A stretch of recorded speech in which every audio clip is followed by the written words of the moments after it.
They need food. Hello and welcome to the Temple Mount Podcast for another session of our ongoing World of Darkness campaign. We have Shad Vienna Ferroth of Clan Tremere, Lucy Fairbrook of Clan Toreador, Sid Rogers, a changeling of the Puka variety, and Mr. Clark, who is a Ventru, and also Nolo Boone, who is a Gangrel. So the gang is all here, and as usual, I'm going to ask Chad to start us out with a Bible verse. You boast. We have entered into a covenant with death. With the realm of the dead we have made an agreement. When an overwhelming scourge sweeps by, it cannot touch us, for we have made a lie our refuge and falsehood our hiding place. Very appropriate. So, let's see here. Well, Nolo, do you want to start with Newell Boone? Do you want to start by recapping your last game session from your character's point of view? I think it would work better if we start with Shad, because he had combat first, and then we met up later on. Okay. So I'll do the second half. Yeah, sounds good. Shad, can we get a recap on your character's last session?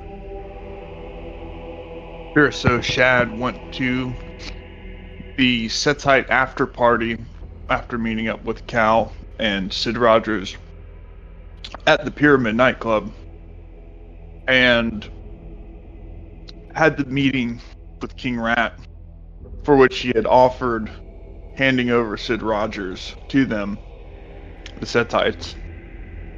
Having the meeting with King Rat, Shad declared his interest to join the Sabbat, primarily because of their access to occult magic and dark power. And upon exiting this meeting, although his request was only partially well received, he did get instruction on how to join the Sabbat. And immediately upon leaving that meeting, he was encroached upon by some Brujah, including the leader of a biker gang named Dale, who publicly declared that the Brujah are now anarchs and broken off from the masquerade. After a bloody fight, Shad emerged victorious, publicly declaring his defection to the Sabbat and commanding the other kind in his presence to rise up and take back the night. From there, he went to meet up with Ol MB, where Newell Boone gave him some new unblooded clothes, some blood, actually a lot of blood, from his bowls to replenish him, and they both went together to a Masonic temple to meet Armani, the Setite, to make yet another deal in order to get Sid back.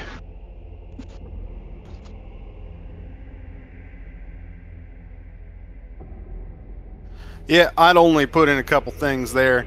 Is when we were talking to Armani, he mentioned that the werewolves over in Wildwood Park are the children of Garu. They're kind of pacifist, almost like a hippie werewolves. You know, they live in almost like a collective commune, and other than that, you know, we got the number of Jessica, who's got Sid Rogers, and they plan on performing a ritual with him tonight under the full moon. And tonight is July 3rd, and it is indeed a full moon tonight.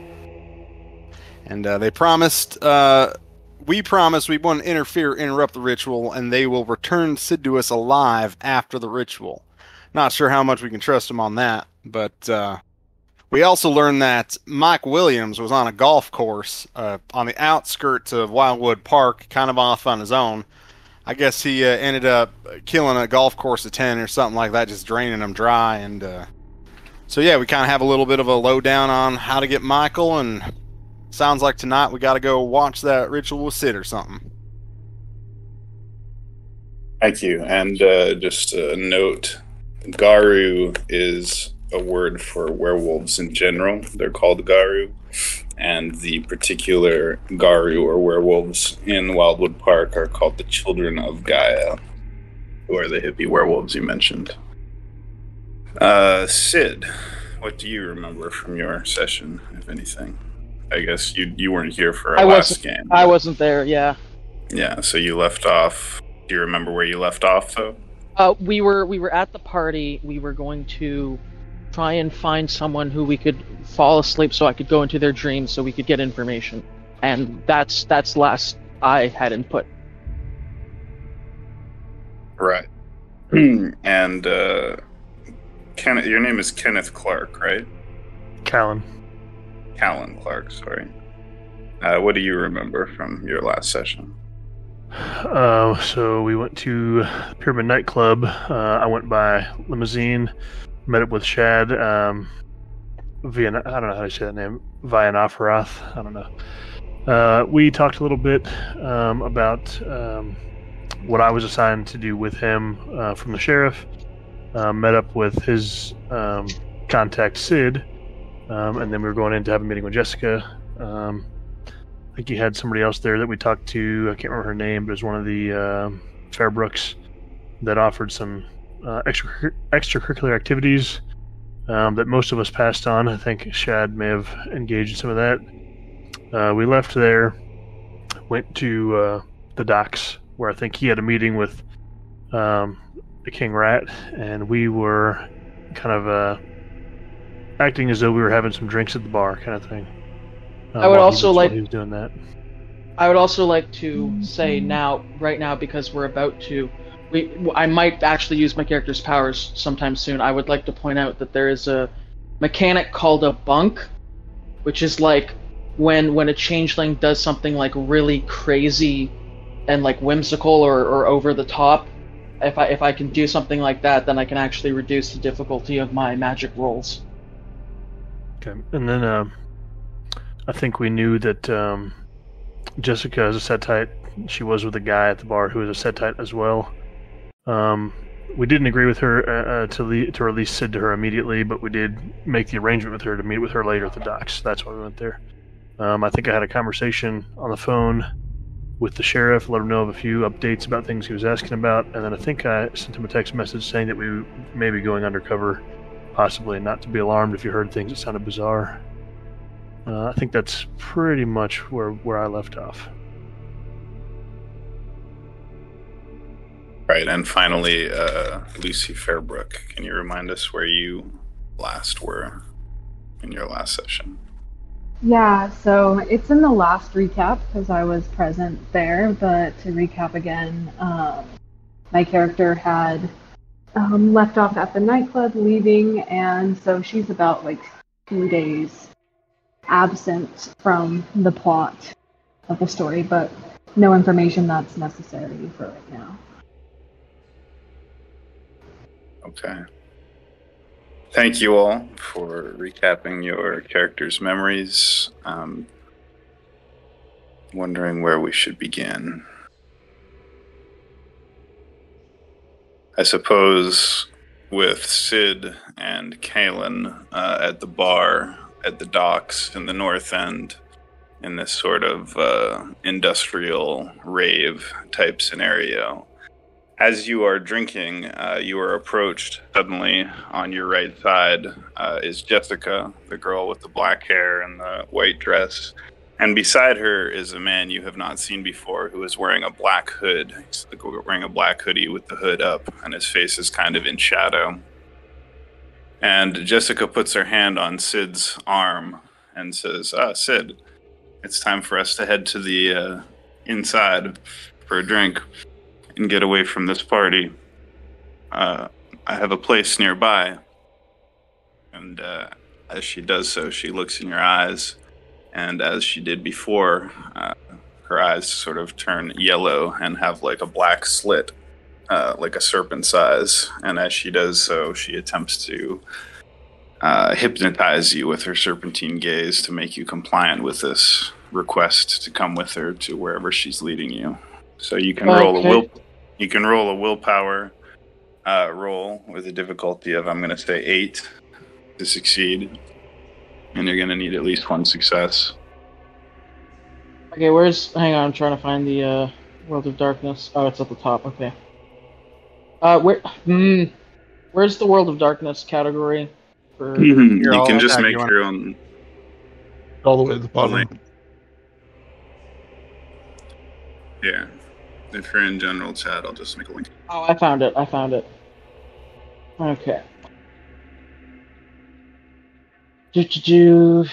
So I'm going to be rolling 2. 2 dice, succeeding with an 8. Come on, chicken foot voodoo. Yes! Oh, fuck no. It's an 8 and a 1. But you have a critical damn it. failure that'll cancel Yeah. your success. So again, as she looks at you with her serpentine eyes, you feel like a warm fuzziness kind of overcome your brain from the brainstem to the front of your eyes. You kind of follow her docilely as she begins leading you away. Kaelin is standing nearby. Yeah, I'm gonna grab a hold of his arm. I'm gonna say, not so fast. I've got vested interest in this young man. I'll be going where he's going. She turns and smiles at you and says, "Oh, by all means, you're more than welcome to join the party. It's going to be a wonderful time. You wouldn't want to miss it. Any friend of Sid's is more than welcome." And she's going to try and charm you using her charisma roll. So she has a charisma of 4. I've got Iron Will as well. Okay. What is that? Let me get the actual thing pulled up here. Go down. That's a discipline? Yeah. No, Iron Will is a boon. So let's see here. Characters using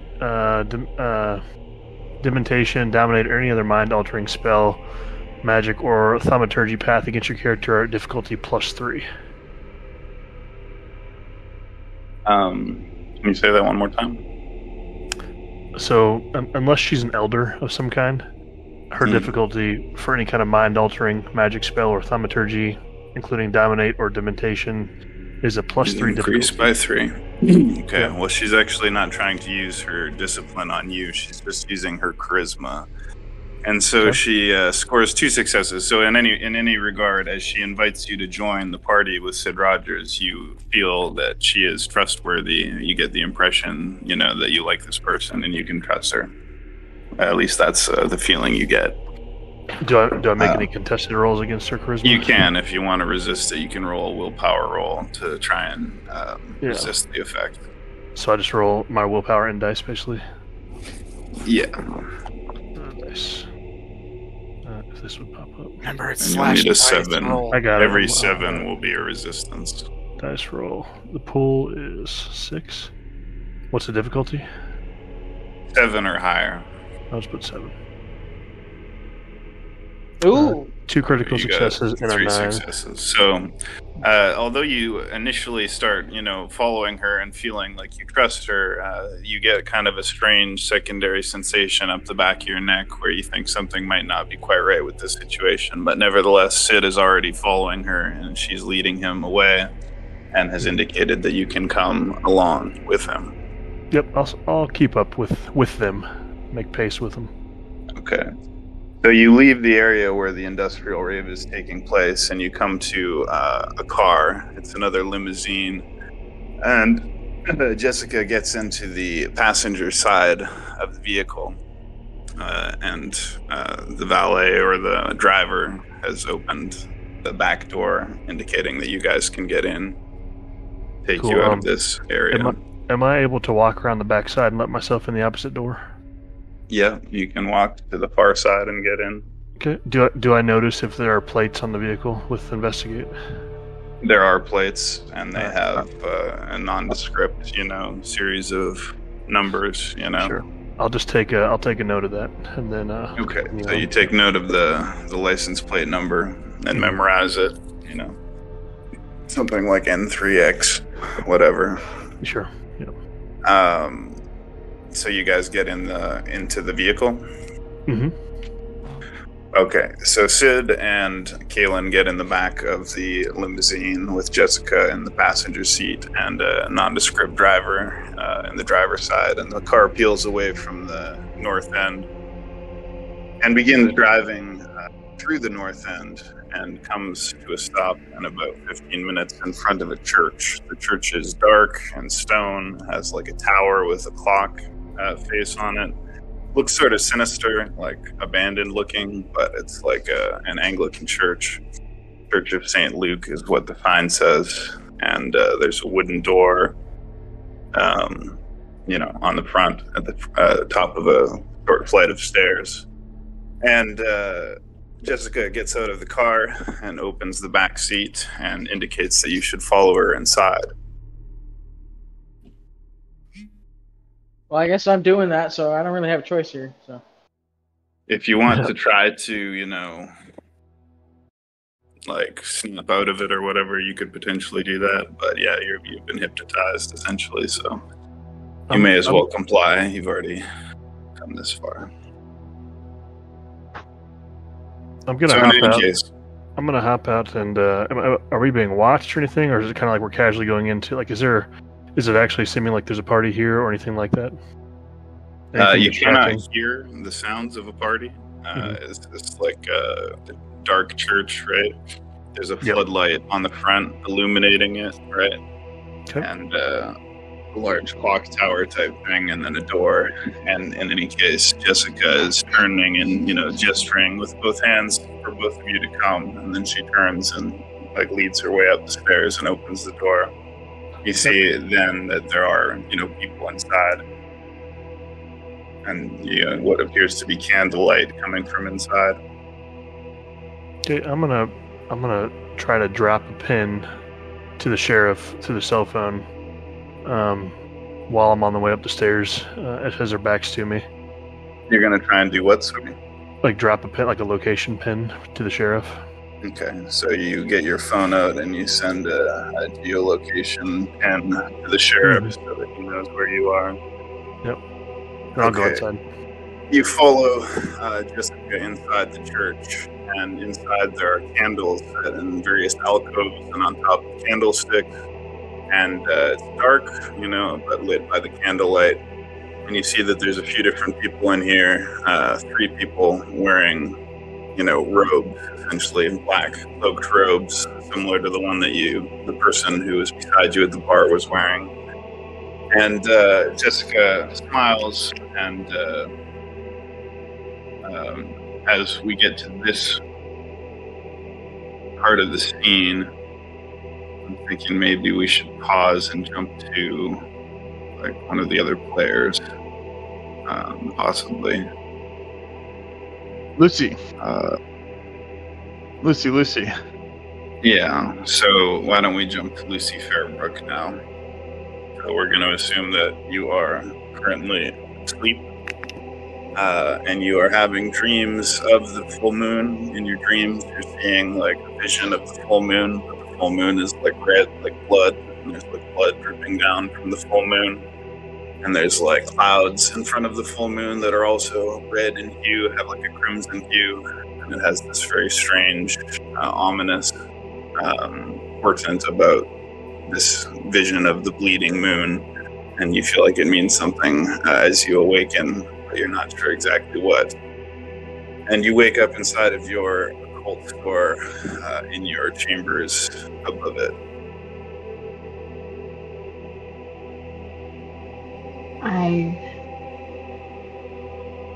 My hands reach up to grasp my face, rubbing at my eyes with a deep sigh from another dream. I reach over to my nightstand, and I have a journal there, and it's a dream journal. And I pull it over, and I write down the date, and checking the time on my phone, I see the time it is, and I take note of that, and I begin writing about the dream, just to keep it in my memory, as I do with all my dreams, because for some reason my dreams are very vivid.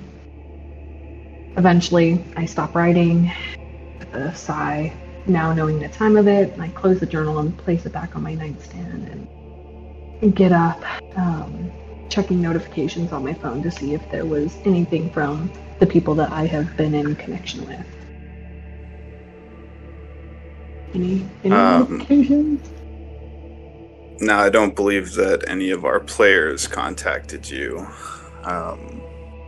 I sent her a text in the game. Did you send her a text? What did it say? Be sleeping, but it actually doesn't matter because I read the. My plan was if she was sleeping when I was in trouble, I could dream portal to her. But apparently, I have to make a connection with a person before I can do that, so it doesn't matter. But yeah, I did say be sleeping. Be sleeping. Okay, so you have a text from Sid Rogers that says "Be sleeping," and I'm gonna reply to his text. Obviously, it's a little bit later, time-wise. Like, I had other things going on. I don't know. The timelines are all wonky. But I reply to his text with just like 2 question marks. Before like locking my phone and setting it on my nightstand and getting up to change. I changed my attire from sleeping attire to I don't know what the fuck I want to wear. I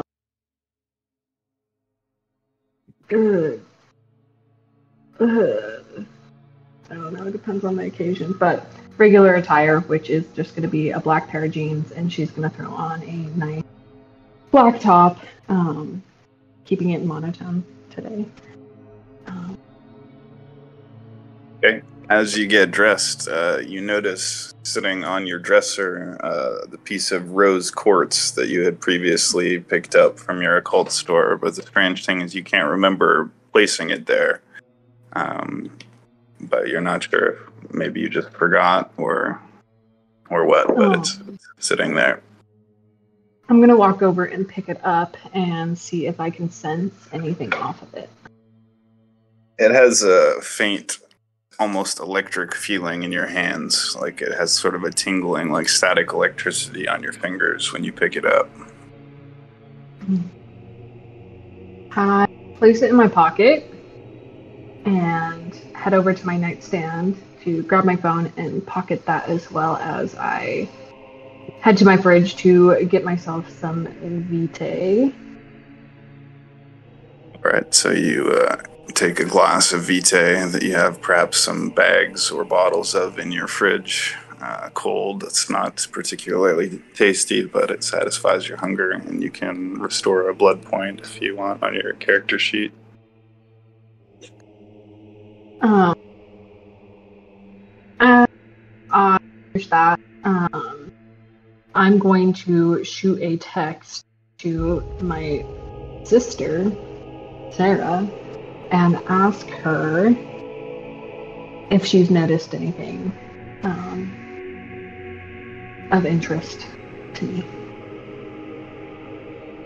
So you send a text to your sister Sarah, and you see the little typing for a few seconds, and then a response that comes in like a big block of text.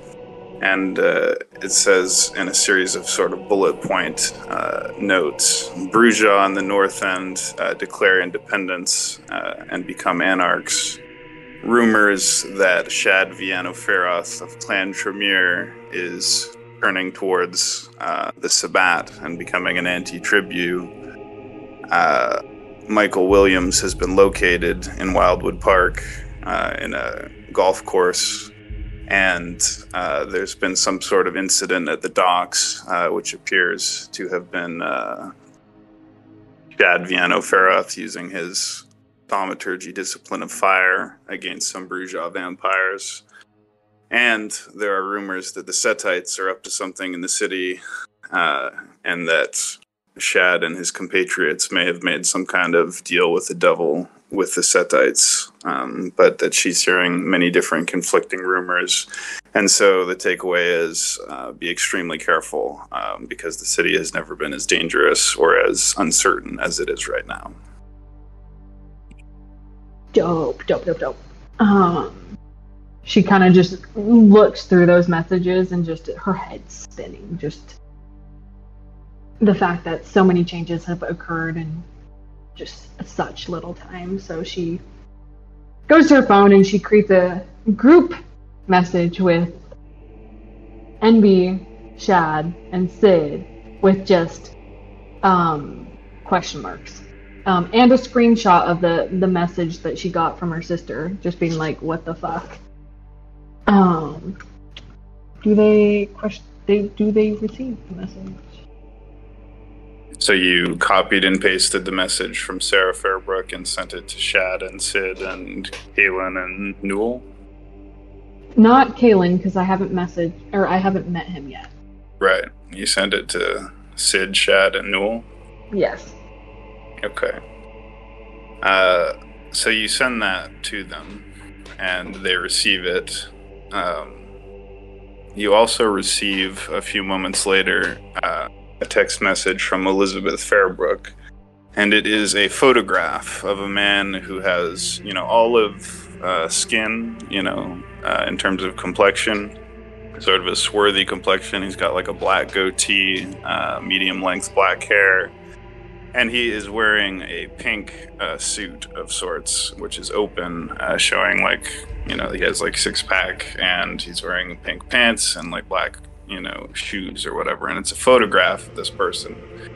And it says, this person is using the alias Antonio, and our intelligence indicates that he is a Ravnos bounty hunter. And you should be on your guard because it appears that he is the one that you rescued Sid from, and he may be looking for either Sid or you. So, be wary. And this is a warning from Elizabeth. Awesome. I definitely recognize him in the photo from rescuing Sid, so my heart kind of drops for a moment just based off of the text that I had previously got from Sid. And I gather all my items. I have a bag. I grab my helmet for my motorcycle, and I head down the stairs and out to my motorcycle. All while I'm doing that, I'm trying to call Sid because I have this feeling that something's up. So you attempt to dial Sid's phone number, and Sid, you are inside of the church, and your phone begins vibrating in your pocket. I open it up and I take the call. Where the hell are you? I'm in some sort of, is it a limo? Is that what it is? Well, you're currently inside of a church. Okay. Now, okay, go ahead. as you begin speaking, the three people wearing the black hooded cloaks sort of look towards you with interest as you, raise the phone to your ear. Ooh, I say... Can you send me your location? Is that something I can do? You can do that, I believe, right? Okay. Is that so that's something you can do with the phone, right? No, wait. So before I'm going to send her my location, but I'm not going to confirm that I'm sending my location. I'm just gonna say, yeah, pizza sounds all right. I don't really want to cook tonight anyway. And she kind of thinks he's just being weird, but she gets the notification on her phone that Sid has started sharing his location with you. All right, so as you do that, Jessica reaches out and kind of takes your hand by the wrist and sort of gently but firmly pushes your hand down away from your ear to your hip, and it's sort of put that away. We have more important things to attend to now. And she kind of, using her mesmerism, basically pushes the phone down from your ear and into your pocket again. Okay, I guess it hangs up then. Either it hangs up or I hang up. I have already hung up the phone and plugged in your location. I put on my helmet, and I have my phone connected to the headset built into my helmet, and it starts giving me directions towards his location. So you're riding on your black motorcycle? Mm-hmm. Okay, so you drive on your black motorcycle following the GPS coordinates sent to you by Sid, making your way towards the church in the north end of the city, which is the Church of St. Luke, where currently Kalen and Sid are. Now, perhaps we should jump briefly to Shad. Shad, you were given the address and location where Sid was going to be by Jessica. So where are you now? And I'm still with OLMB, right? Or no?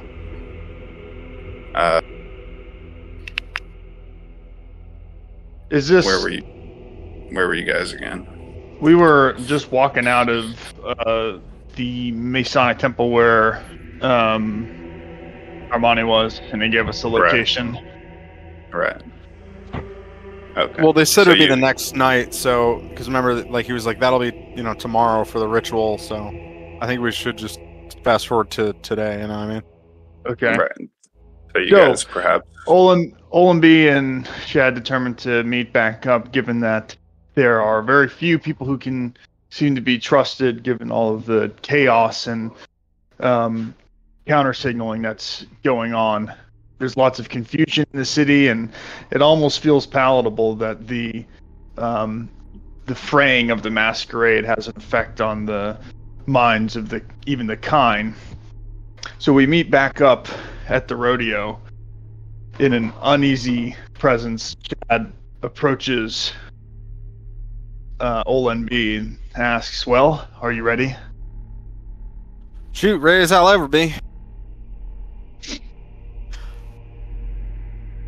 I'm still not entirely determined on what to do. I would really like to see this power for myself on the Changeling, but there's no telling what it might do to affect him. If I see it through, it may not even be possible to repeat it. But if I don't, we may never know why our potential enemies wanted him. Yeah, to be honest, I don't really have a dog in this race, but let's go. Okay. I think I will play along with their game for now. I don't intend to interrupt their ritual. And changed or not, seeing Sid alive at the end of this is probably the best route to keep everybody alive. So we head to the location I suppose you're driving? Yeah. Okay, so you drive in your truck towards the same location, the Church of St. Luke in the north end part of the city, where Jessica has indicated you should be tonight, as the full moon is high in the sky. It's approaching midnight, and meanwhile we'll flash back to Sid and Kalen. Kalen. Anyway. If you want to start with Sid, I need like 2 minutes. Pardon me? He needs like 2 minutes. If you want to start with Sid, I need like 2 minutes. Yeah. Or your narrative or whatever you got. Okay. So anyways, inside the church, Jessica has a ornate glass. It's like almost more like a chalice. It's, antique style of intricate glasswork, in which is wine, which she presses into your hands, and she's going to attempt to dominate you using her discipline of dominate to further reinforce the presence and hypnotism that she's already enforcing on you. So you can try and resist it. I'm going to say that she has a dominate of 2, and she's going to spend 1 blood point, and I'm going to have her roll. So do I roll willpower again? I believe so, yeah.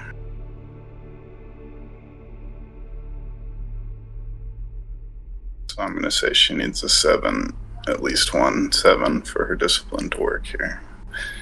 And you have to resist.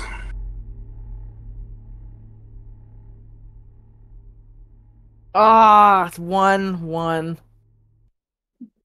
Okay, so you. Can I attempt to distract her since both the target and the person focusing have to be undistracted?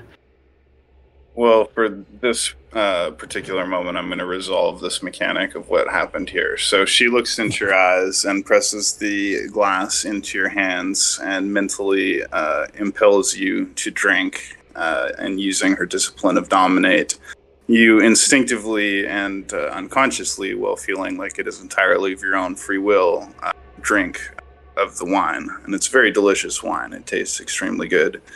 And she also offers a glass to Kaylin, identical to the one that she presented to Sid.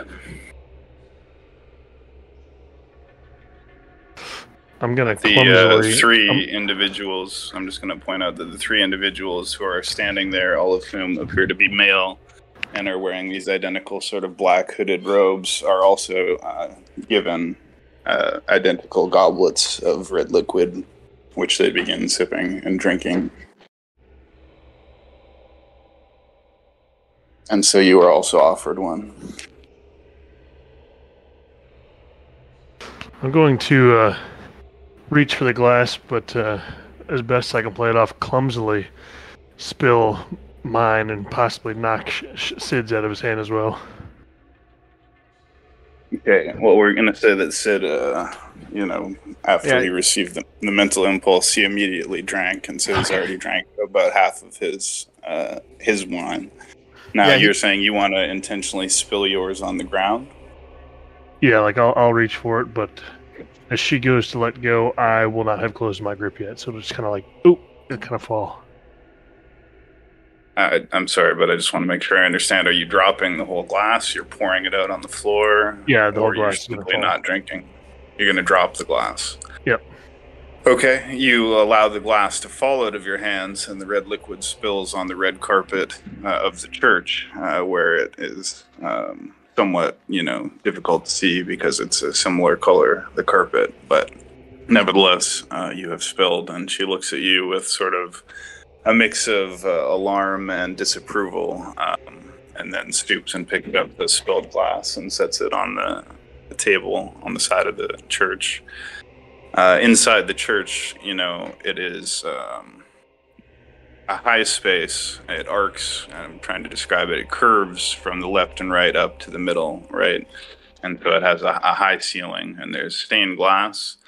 And the stained glass shows a very intricate stained glass mural of Jesus on the cross, and his hands and feet are nailed to the cross, but underneath his feet is a red cobra, and the red cobra is impaled through the forehead by the nail that's going through the feet of Jesus. So you've never really seen this particular image in a church before, but in other words, Jesus is crucified, and the nails in his feet are impaling the head of a red cobra, and this is depicted in stained glass. And then there's a wooden cross, and there's like a big organ and like pews and everything. There's also a staircase going down, and they indicate to you that that is the direction that you should follow them.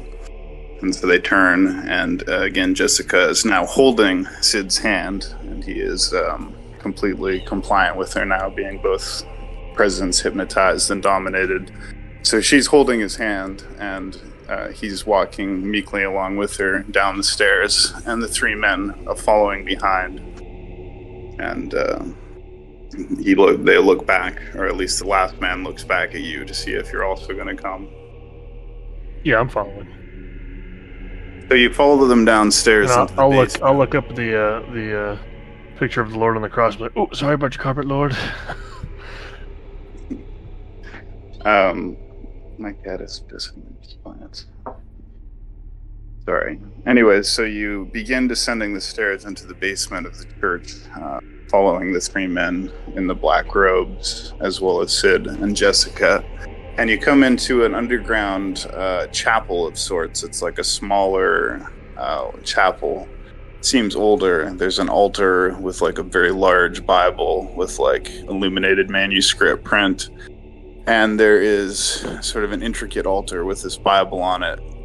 and just a few small pews. But in front of the altar is like a table. It's like a sacramental table, and on it is the communion cup and a small tray of Eucharistic wafers, which are the small circular wafers that people use for communion. And standing behind the altar on either side of the large Bible that's open there are two people. One is a tall woman with very severe, elegant features. She has very sort of long, narrow cheekbones. Her skin is like completely white, and her hair is like the darkest of dark black. And also you notice that her eyes are completely black. So no pupils, no irises, just completely black orbs for eyes. And she's looking at you. She's wearing a black dress. She has black nail polish, and her nails are long and kind of sharp looking. And she is, holding her left wrist with her right hand and just sort of standing there at attention. There's candles lit on all four corners of the altar. And on the other side of her is a man, quite tall, probably 6'4", with very jet black hair, similarly like pale white skin, similarly completely black eyeballs, pointed somewhat ears, but very handsome, looks like a very attractive man other than these slightly pointed ears. And he's wearing a black suit with a black tie, red handkerchief in his right breast pocket. And they're standing on either side of the altar, looking at you as you enter.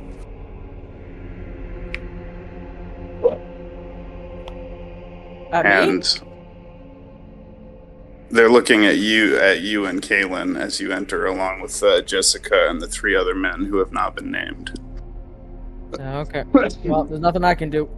I'll just walk in and say, don't think I've ever been to this kind of party before.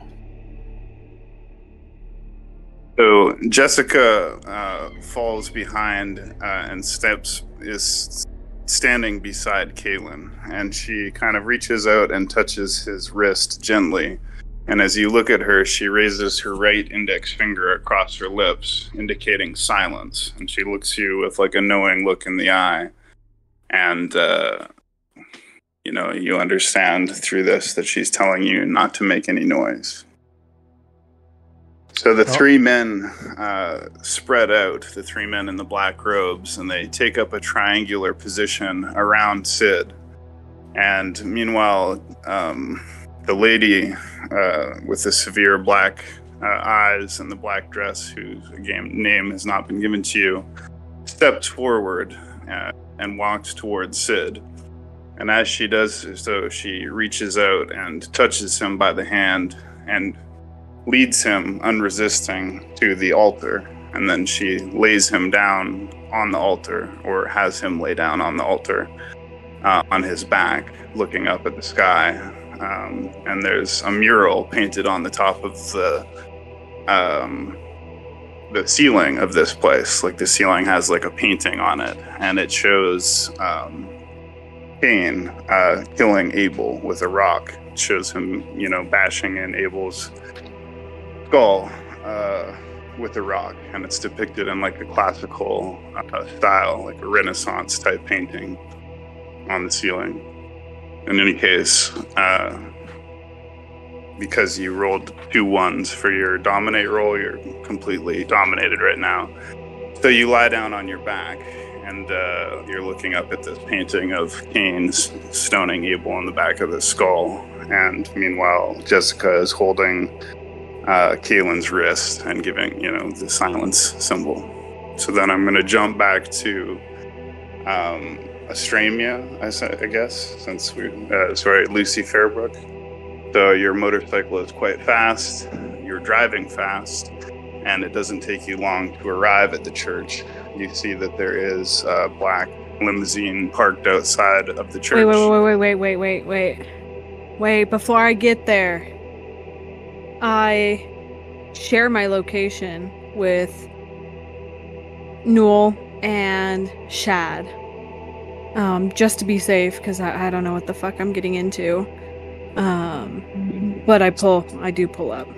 Yeah, I picked up Shad and we were en route, just moments behind. Crazy. Yeah, we knew about us going down. We had planned on this. So you share your location on your cell phone with the rest of the party, and then you pull up beside the parked limousine. There is a driver in the seat of the driver's seat of the limousine, and he looks at you and he smiles. He's an African American man, and he just sort of has like a knowing look and smiles at you, but doesn't make any move to do anything. And anyways, there's a floodlight lighting up the front of a stone church. It's got like white stone, the cross on top of the tower, and a wooden door at the top of the stairs. Am I able to speak before they come in or anything? I mean, you can speak, but you were just told to remain silent by Jessica by the gesture of silence. Right. I'm gonna. Can I make like a contested strength check or something to pull my wrists away or pull her whatever she's holding on to away from her? You don't need to make a strength check because she's not holding you by force. She's simply holding your hand in like a reassuring way, like don't worry. Like she's kind of tell you like just stand by and watch, and giving you that silent gesture while touching you. So she's not holding your hand by force. Okay. Well then, I'm still gonna. I think I'll still step forward to the black irisless-eyed woman. Not in a hostile manner, but like almost haphazardly. And I'm gonna say, "Pleased to meet you. I do think that I'd consider a personal offense if this young man came to harm. What exactly are you planning on doing to him?" She looks at you for a long moment, kind of tilts her head to the side and smiles coldly and says, "We are simply observing the sacrament of communion. You may watch and you may participate if you wish." And what is the young man's role in the sacrament exactly? She holds up her right hand over Sid, who is staring up at the ceiling with sort of a glazed look in his eyes, and she says, "He is the offering, and he is the sacrifice." And as she says that, the three men step to the three sides of the altar, and she takes out, a small but very sharp knife. It's not even really a knife. It's like a diamond-shaped piece of metal that's razor sharp on all sides. It doesn't have a handle. She's holding it between two fingers. She makes like the slightest of incisions on the jugular or carotid artery on the side of Sid's neck. And then one of the three men in the black robes holds out the, cup, the grail-looking cup, and drains the blood of Sid into the cup until it's full. And then the woman kneels and very gently licks the small cut or incision on Sid's neck, which closes up the wound. And then she holds up the cup of Sid's blood in both hands towards the sky.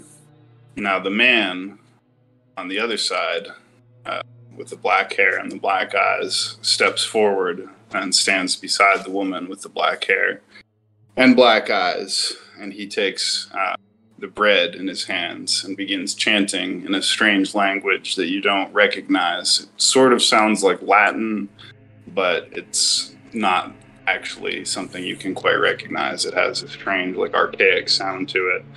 And he begins droning some kind of chant, and as he does so, the three robed figures also begin to chant. And again, Sid's eyes are just like glazed, and he's just staring up at the ceiling. And at this point, we're going to jump back to,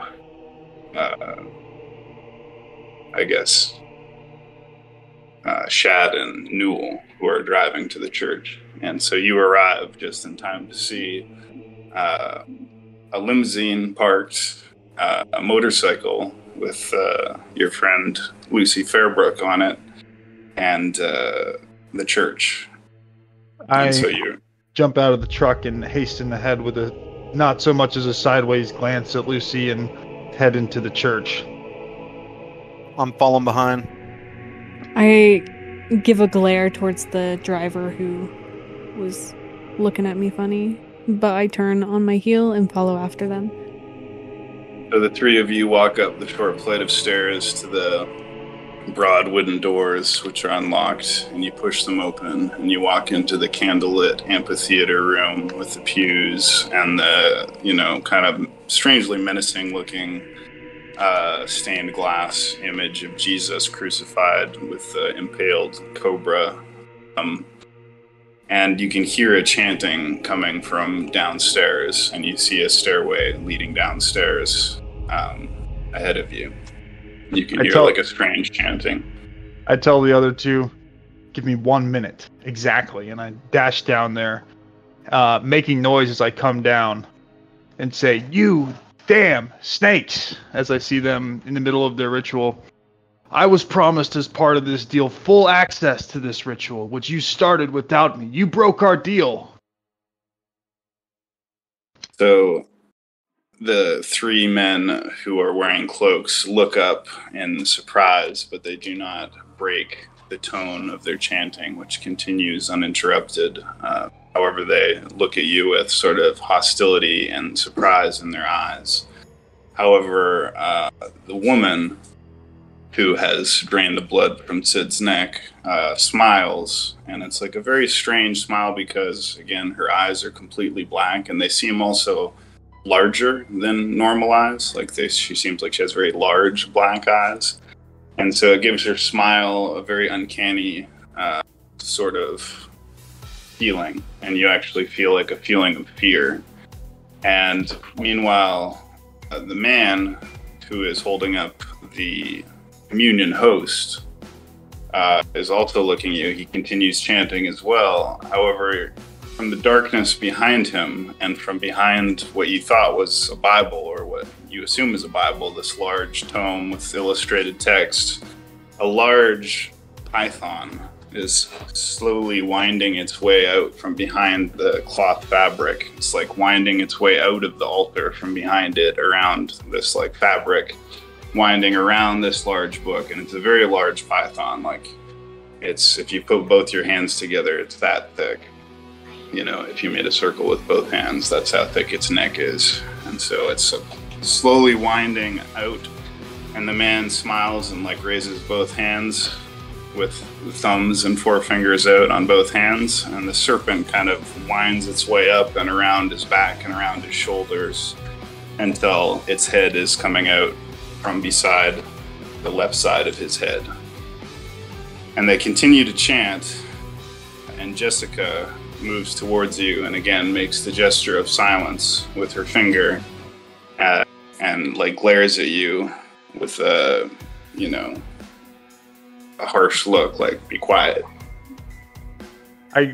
I glare back with a fiery gaze, but I am quiet, and I slowly move towards the ceremony. So, the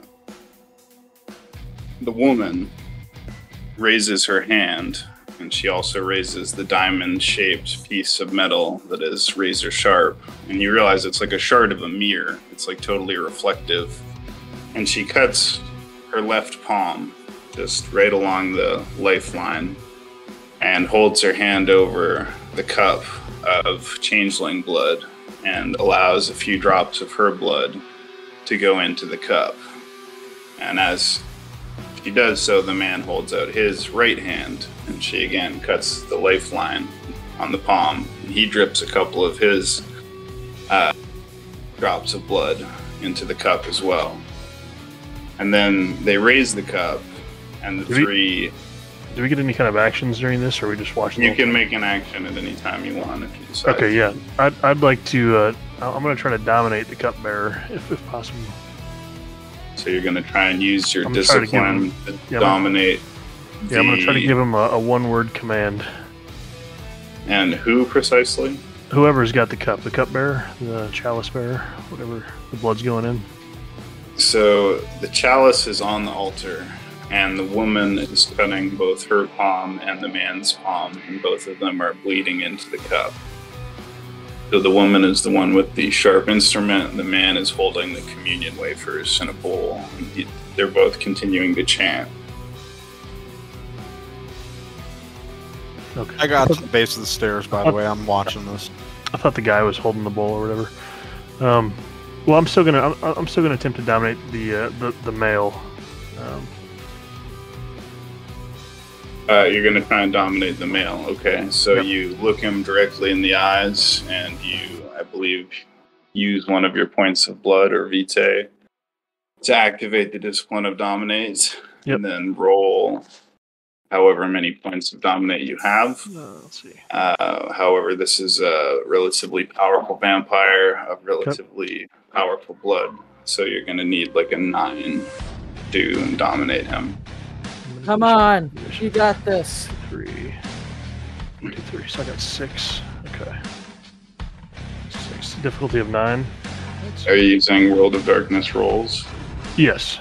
Well, I'm using the dice roll. Is that right? Dice roll, pull 6, difficulty 9. Yes, in the World of Darkness rolls it. Yeah. Oh, that's not good. 0 successes. Okay.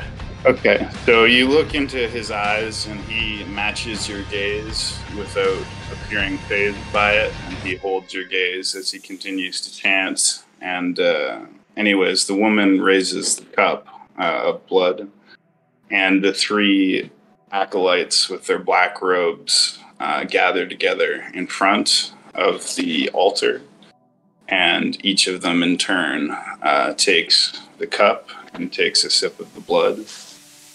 And each of them is handed one of the wafers as well, which they dip in the blood and consume.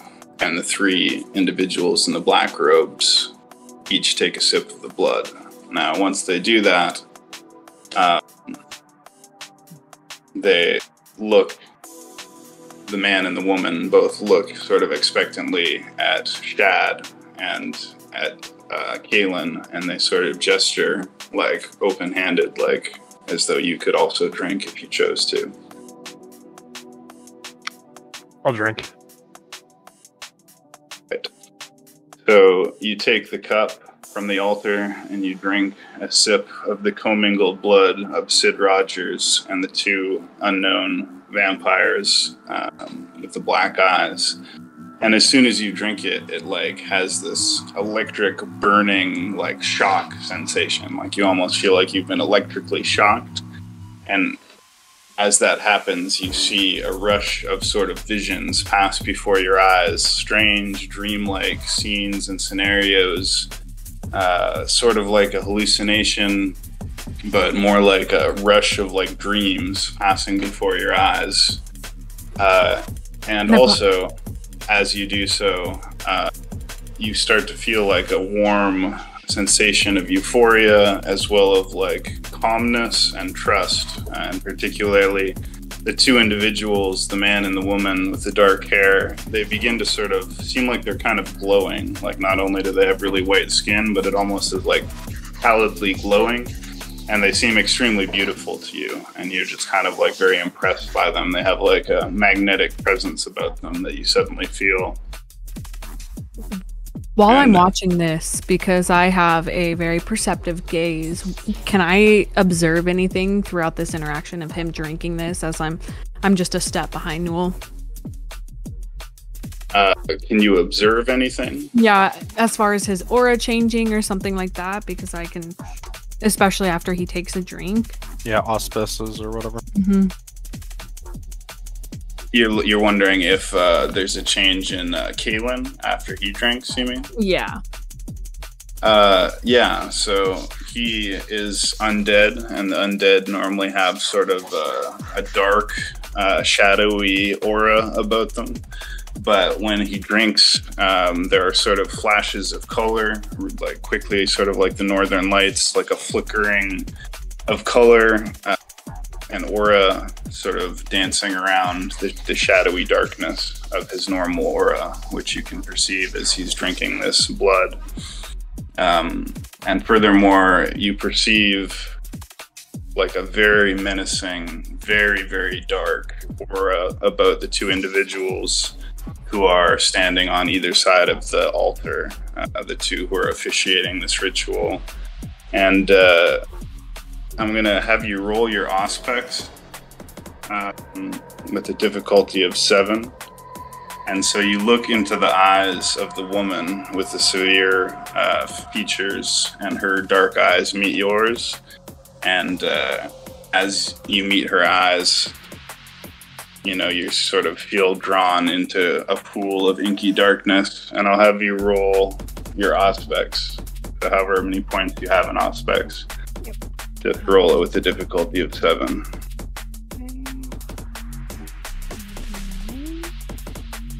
Sorry, I had to pull up my sheet again.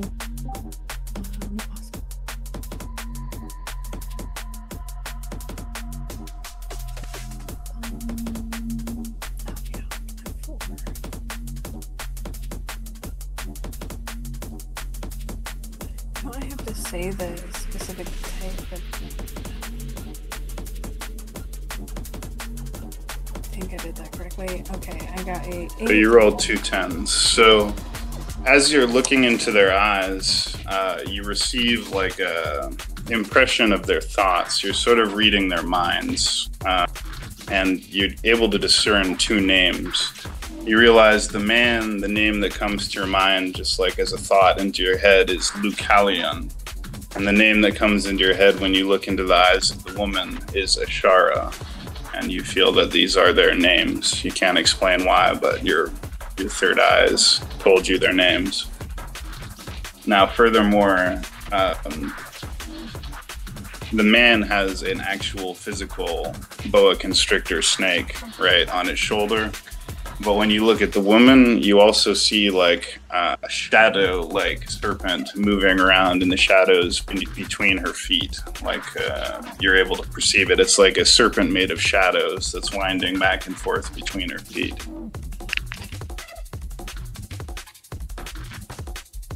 So they offer the cup also to the remainder of the party. Kaelin has drank of it, and they offer it also to Shad.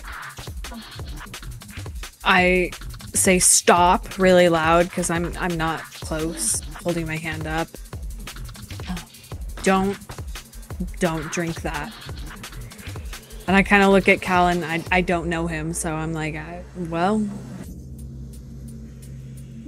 I'm just, stop, don't do it.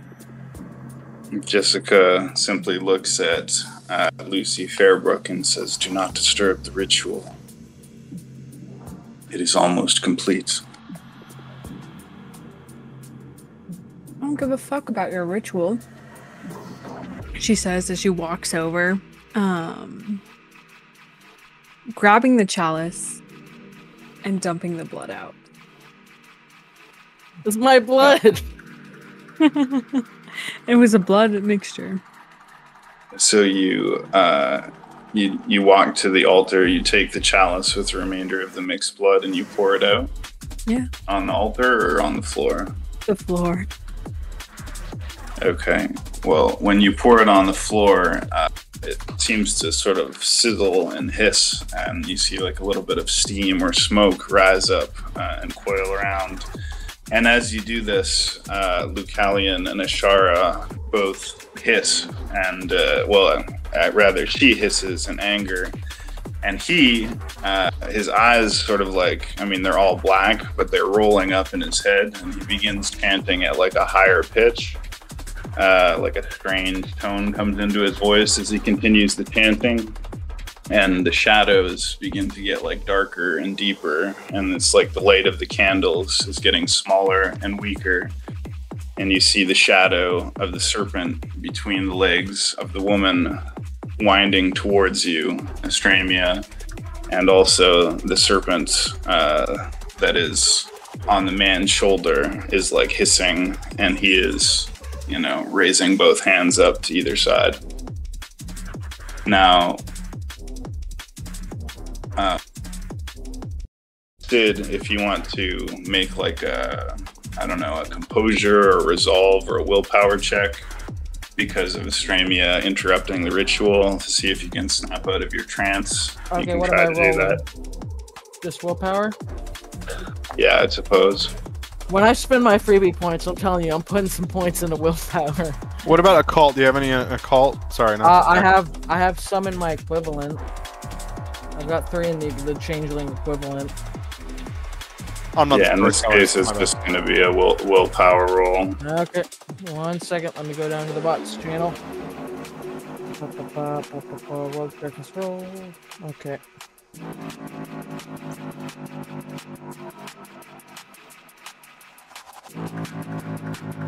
One and an 8. What is going on? So you begin to react when you see your familiar face of Lucy Fairbrook, but again, the serpent on the man's shoulder, the boa constrictor, looks you in the eyes with its, snake-like eyes and hisses, and you go back into your trance and fall back into a state of docile hypnotism on the altar. However, the 3 acolytes, the 3 men who are wearing the black robes, move to grab Astramia. Hey, I'm gonna shout, don't fucking touch her. I'm gonna shout that out at them, by the way, and my guns are on. One of them looks over to you, with surprise, and narrows his eyes in anger. It looks at you, but the other 2 attempt to grab Astramia, who again just poured the blood out. They try and grab her, sort of. Both of them are trying to grab her, one by the left arm and one by the right arm, to restrain her. So I'm gonna have I'm gonna have them roll an attack against you.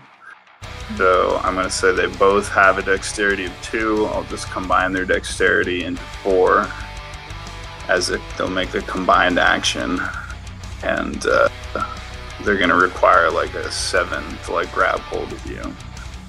Okay, so, and I'm gonna roll this. That's supposed to be D10. D10. Oh, 4. So they both have a strength of 2. So they're combining their strength for 4 and trying to grab hold of you. It's a difficulty of 7, so 9, 1, 4, 7. So one of them grabs you kind of weakly by your wrist, but the other one gets a pretty strong grab around your shoulder, and together they're sort of restraining you from interfering with the ritual any further, and holding on to you. When Newell shouted, would that have affected me being in the euphoric state at all? I mean, you're not currently hypnotized. Right. You are simply experiencing a euphoric rush of visions and dreams, as well as a feeling of affection and trust toward Lucalian and Ashara, the 2 people who are presiding over this ritual. However, the 3rd individual is going to notice that Newell has drawn his gun and is going to draw a dagger from inside his robe, from his belt, and try to leap towards, lunge towards I'm taking Newell. my shot as soon as he did that, by the way. Because you said you drew your gun into your hand, right? Yeah, no, I'm shooting at his head right now. Okay, so he's going to attack you, and then you're going to get a chance to shoot him as he's coming in, if that's what you try to do. So he's got dexterity 3 and melee 2, so he's going to roll 5. He's going to try and stab you. Rolling 5 dice, 3 for melee, 3 for dexterity, 2 for melee. Swinging with the dagger at you, trying to spoil your shot or stop you from getting it off. We'll say his difficulty will be 8. So the acolyte rolls 9, 8, and 10. So he very quickly and agilely darts towards you and stabs at your chest or at your face, trying to upset your shot. So you can try and make a shot at him as he's coming in. However, the difficulty to hit him as he's coming in so quickly is going to be 9, and you're going to need at least. Did he hit me? Did he deal? Yeah, so he has hit you. How much damage? Because I'm going to try to soak it. You can either try to dodge or you can try and shoot. Right? Yeah, do one or the other, I think. Well, I mean, if he hit me, can I soak that damage right now? and then shoot Right. him? I was just trying to see if you wanted to see if you wanted to try and do like a thing where you shoot him as he's closing the distance, but he does hit you. So I guess we might as well soak the damage. Yeah. Okay. So- So what did he hit me for? Well, he got 3 successes in the hit, so I suppose we'll say he rolls strength +2 or what +1 for a dagger. I'm still kind of figuring out the combat, right? But we'll say his strength is 3, so he's going to roll 3d10 and do +1 damage because of the dagger. Same rule we used with Shad, and it counts as lethal damage instead of 1 damage. So he is going to roll damage now that he's hit you. Alright, so how much damage does he try to deal? We'll say you take 1 damage. Now I'm going to roll my soak pool. And I have 1 success, so I cancel out that damage. Okay. So you manage to soak the damage. It inflicts a superficial cut, but it does no damage to your undead physiology. And so anyways, you can make an action if you want now, because you've been attacked. Yeah, I'm going to shoot his hand with the dagger. Okay, so you're gonna What's try to... difficulty? Generally it's You're gonna 6, try and but shoot the dagger out of hands his is different. hand. Yeah, we'll say that's a difficulty 8. To shoot him in his the gun out of his hand. Okay, is that considered a trick shot? Yeah, you could call that a trick shot. Alright, I got 3 successes on him. All right, so he dives in and cuts your clothing, but the buckle of your belt basically stops the knife from sticking into you, and you pull off a trick shot, whipping your pistol around and shooting him right in where his thumb meets his wrist, the hand holding the knife. Blood shoots out of his hand, and his hand flies to the side, and the knife goes flying. Out of his hand and clatters to the ground. Meanwhile, the 2 men are going to try and wrestle Astramia to the ground and pin her down. But Astramia, you can make an action if you want to try and break free. Should we be rolling initiative here? Or? We probably should have rolled initiative here, but I was kind of waiting on that to kind of figure out when we could start doing stuff. Yeah, so anyone who wants to join into combat, I suppose, can roll initiative. I suppose. I don't want to join into combat, but I want to join in actions. So, Same. what's Right. initiative again? It's Dex plus Wits. Well, everybody's already taken their action in terms of the NPCs, right? So the 2 NPCs grabbed Astramia, and the other guy tried to stab Kalen. So they've taken their action. Newell. Newell, sorry. Newell, yeah. So They've strength taken plus- their actions. However, strength plus- yeah. What was the? So anyways, what's the what we're initiative gonna roll? Sorry. what we'll do for initiative is the 2 individuals who are presiding over the ritual, Lucalian and Ashara, they will roll their initiatives, and everyone else can roll your initiatives as well. So it's what is it again? Wits plus dexterity? It's wits, it's dexterity plus wits plus 1d10 roll. okay. That's how it is in book. That is how it is as written in book. So dice roll pool for Lucalian is what again? It's wits plus dexterity plus 1d10. No, Yeah. The pool. I thought the pool was 1, and then you just add your score. No. So you add whatever your dexterity and wits are, and then you add that to a d10. So if you had- roll 1d10. Yeah, that's exactly what I just 1d10. explained. It's not a dice pool. It's 1d10 plus your score. Yeah. So if Gotcha. you get a okay. Okay, so therefore I'm simply going to roll 2 d10s, 1 for Lucalian and 1 for Ashara. I'll be right back.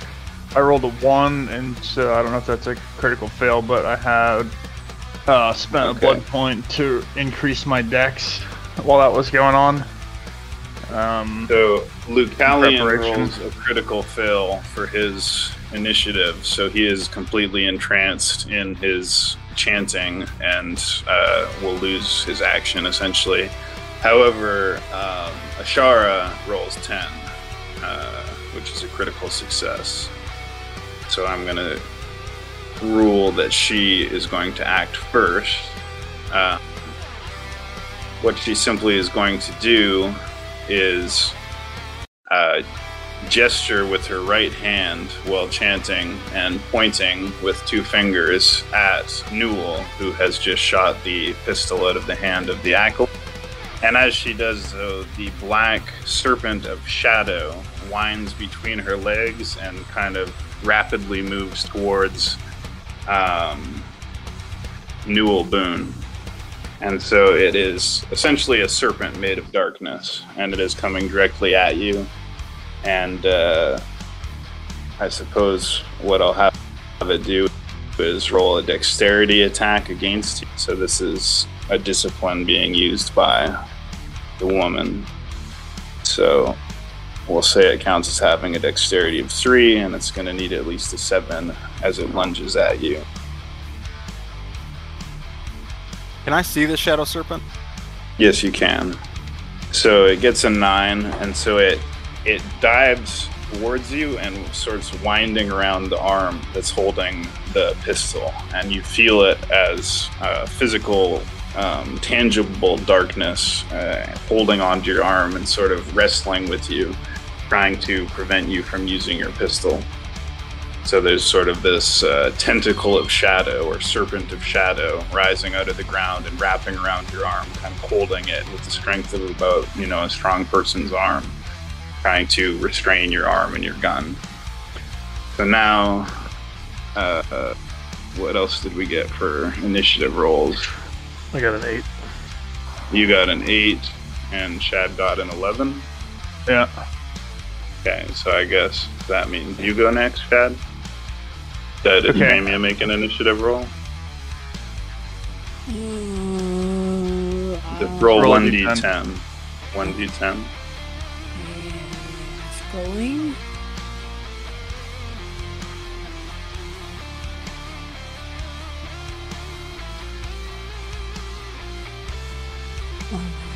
Sometimes.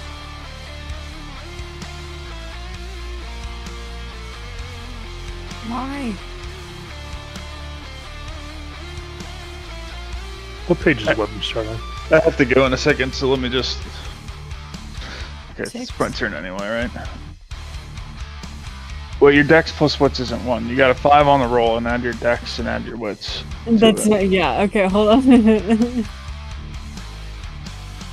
have dex plus wits is...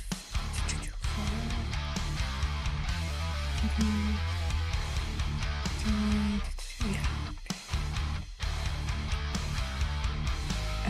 7. Okay.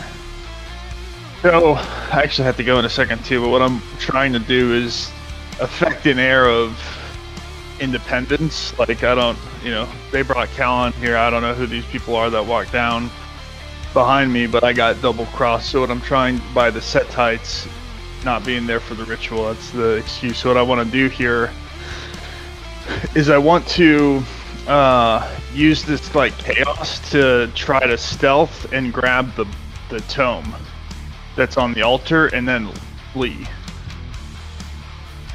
Okay, so go ahead and roll a dexterity plus subterfuge, I guess, or dexterity plus stealth. Stealth, yeah, stealth. Right? Dexterity plus stealth.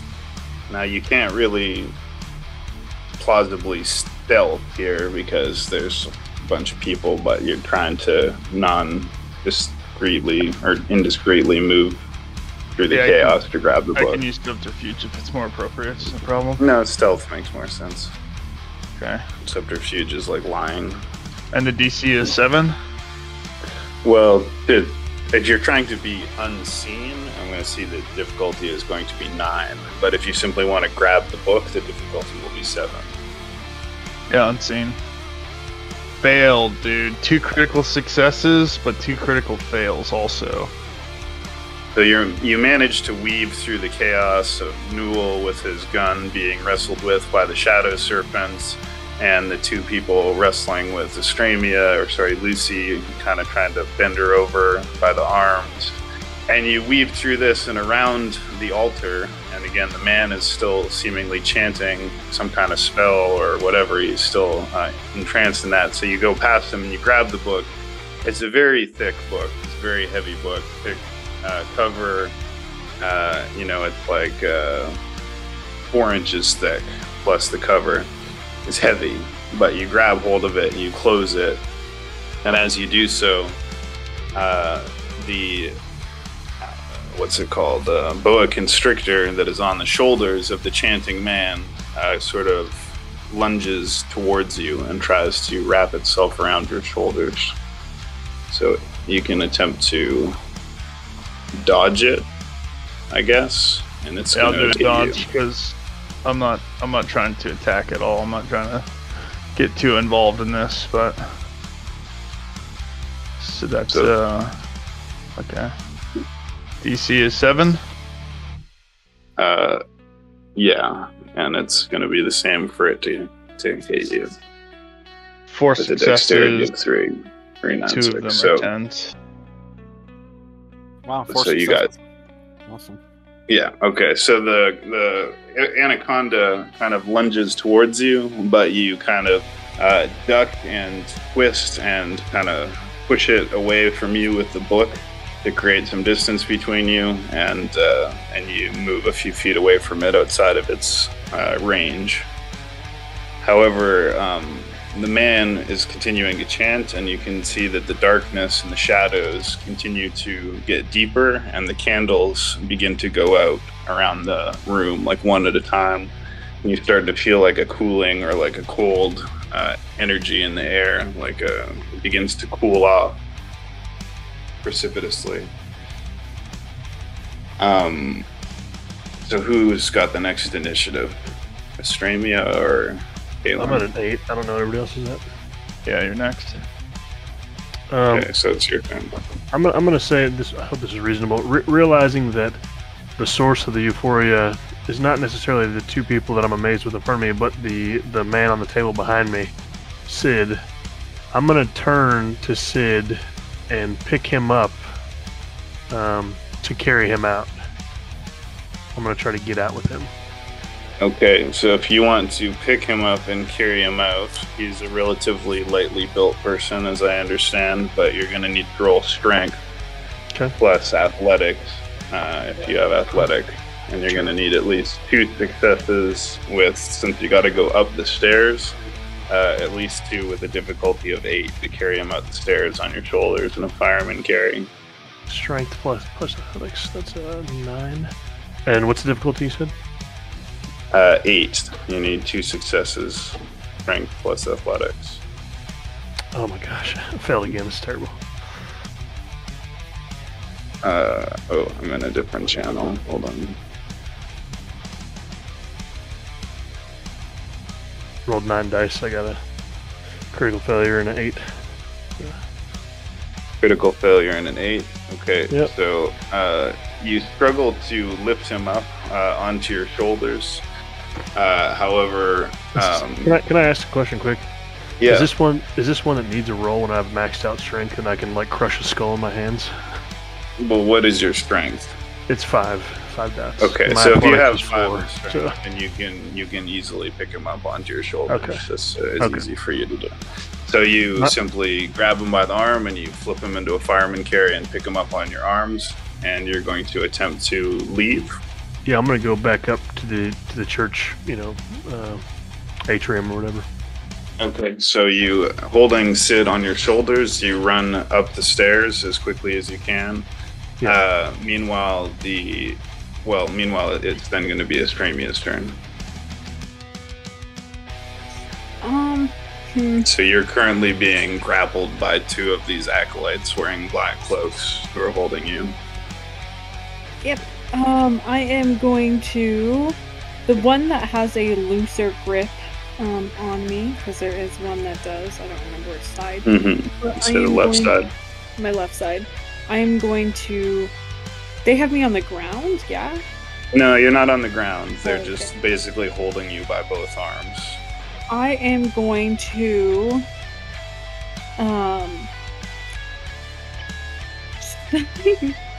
my gal is not much for fighting, so she is going to stomp on the guy on her left foot and attempt to break her wrist away while he's distracted with that. Okay, so you can roll dexterity to try and break his grip and pull your hand away.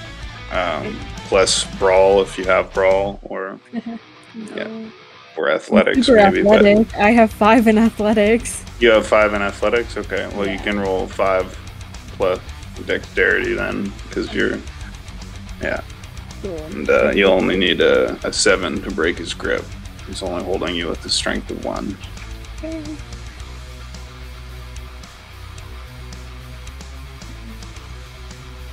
Okay, 7. Cool. Success. 4, 5, 7, 8, 2. So 1 critical failure, 1 success. Nevertheless, so you stomp on his foot, which doesn't seem to have much effect, but you twist your arms in such a way as to break his grip, twisting his wrist painfully so that he lets go of your left hand, and your left hand is free. I'm gonna take my now freed left hand, and I'm going to shift my balance slightly and elbow him in the face. Okay. We'll rule that you can make these 2 actions as one. Okay. So go ahead and roll another attack, or roll an attack. What does it say here? Roll strength plus brawl actions. But I mean, that's for detailed comic. You're the storyteller. You can choose whatever. Yeah, right. Well, regardless, you've broken your left hand free, and we'll roll that you can roll another dexterity plus athletics to try to elbow him in the face, the guy who's still holding you. So, wait. I'm rolling with dexterity plus athletics for this attack? Well, technically it's not athletics, so I guess just roll dexterity. Okay, cool. The difficulty will be 7. Every 7 will inflict another damage or whatever. That was fail. Okay, so anyways, you break your left hand free and you elbow the guy. You just spin and elbow the guy in the face with your left hand. And he kind of grunts but doesn't let go of your right hand. Nevertheless, your left hand is free. So, everybody's taken an action. Shad grabbed the book. Kaylin is running up the stairs with Sid. And basically, the woman with the long black hair is going to turn and run behind the altar. So there, she pulls the curtain back, the fabric that's hanging behind the altar, and she disappears behind it. The man finally completes whatever occult ritual or whatever that he was doing, and he gestures with both hands at Shad, and a sphere of blackness, pitch blackness, like absence of light, comes out of his hand and projects itself over Shad, which is blinding you. So it's over your face, this like supernatural blackness that is preventing you from seeing anything. And you kind of stumble as that happens. Yeah. Now, I'm not sure how the... Oh yeah, so now it'll go back to the first guy who has lost his dagger and been shot in the hand. He is going to, nevertheless, run up and try and attack Newell, who's still being grappled by the Dado-like serpent. So he is going to literally try to kick you right in the nuts. And we're going to assume that he has dexterity of 2 and a brawl of 2. So he's going to roll 4 dice.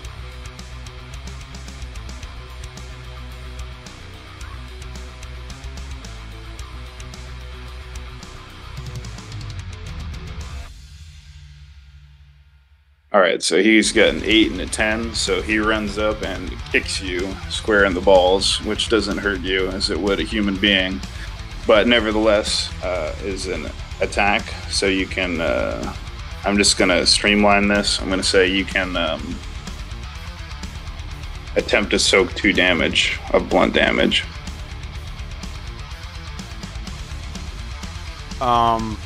Yeah, I failed the. You failed. Okay, so give yourself 2 blunt damage on your damage chart from a hefty kick to the nuts. Okay. All right. And meanwhile, the individual who is still grappling with Estremia is going to roll strength, and plus that. We'll say it's like a wrestling match that's sort of happening now, so we'll make it a contested strength athletics roll. We'll say he has strength of 2 and athletics of 2, so he's going to roll 4 dice, and you can roll your strength plus athletics, and we'll just call it a difficulty 7, and whoever gets more will win the wrestling match. That was me or Estremia? Estremia, she's still being grappled. So the person who grappled her rolled really well, but she also rolled really well. So you both rolled 2 10s. You rolled exactly the same thing. That's really strange. So anyways, the man who's still holding your right hand kind of tries to tackle you, and you respond, and you are literally locked in like a grip, like grapple, like intense grappling contest, like evenly matched, like wrestling match. You and this person who's still trying to hold on to you.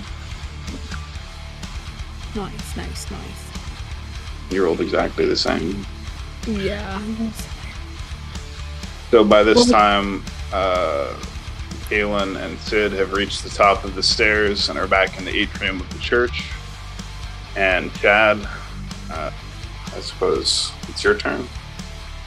Yeah, I'm just trying to leave also, and I don't want to go in the truck. I just want to go on foot back to the Chantry house. So you're just going to run away, essentially? Yeah. Okay. Well, you are not being pursued, or actually, one of the person who the person who Estremia broke the grip of sees you running away with the book and is going to try to chase you. So roll, let's say, dexterity plus athletics, and he's going to try and pursue you as you try to run away. All right. So we're going to say this guy has dexterity of 2 and athletics of 6. 2. Yeah, difficulty 7. It'll be a contested. 110, 2 9s, a 7, and a 1. So 110 and 2 9s. Okay, and this is a 10 and a 7. So the guy who is wearing the black robe turns and chases you as quickly as he can, but you are faster on your feet, and you manage to escape from the supernatural orb of blackness, jump over the altar, and run up the stairs following after Kaylin and Sid, leaving Estremia to grapple by herself with the remaining assailant, while Newell is still also entangled by this black shadow like serpent. Alright, I haven't taken my second turn yet. Yeah. Yeah. Go ahead. I actually have to go. Can I just say that I ran back to the you Chantry? you consider that you escaped out of the church and ran out into the night with the book. Alright, thanks guys. I Take care. learned. What a loser. What's your? Are you ahead of me, Newell? No, you're ahead of him. He's still downstairs with his gun, wrestling with this serpent. In initiative, I mean. Oh. Yeah, I have really good initiative. I rolled a 16. Oh, okay, yeah, go ahead. So first I'm just gonna try to get this. You said it was a black shadow thing on my hand? Yeah, it's like a tangible shadow. So it appears to simply be darkness, but you feel it as a tangible force. Is it using a hold? Yeah, it's essentially holding on to you. Okay. How do I roll out of that? Strength and brawl, or what? You could simply roll strength and oppose strength to break free from it. Okay. Well, yeah, I'm gonna roll strength. And I'm going to use a willpower for this. And We're going to say this Shadow Snake has a strength of 3. And we'll say 6-7 contested roll. well, I got 1 success at least. So 7, 7, 7, and you rolled 3 and 5. So Hey, I used the willpower point though, so I got 1 success out of that. automatic success. Okay. Yeah, well, I didn't break out of that. Yeah, so it manages to hold on to you as you attempt to rip your arm free with the pistol, but you remain entangled for another turn. Well, I'm gonna grab my other gun and shoot at the guy that is right next to me. Okay, so you have your left hand and you grab a gun from your left hip. What kind of gun is it again? It's a Colt, one of the classics. Okay, so you may attempt to shoot the man to speak to, who is the one who's still down here. I'm gonna With try you- to shoot him in the head, The roll dexterity plus firearms. and then since it's the head, I think it's a difficulty of +2. Okay, so but it's a trick shot, we'll call Yeah. it. So difficulty 8.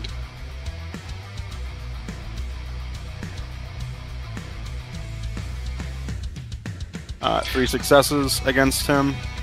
Okay, so you rapidly draw your pistol with your left hand and fire, and you shoot the man directly in his head.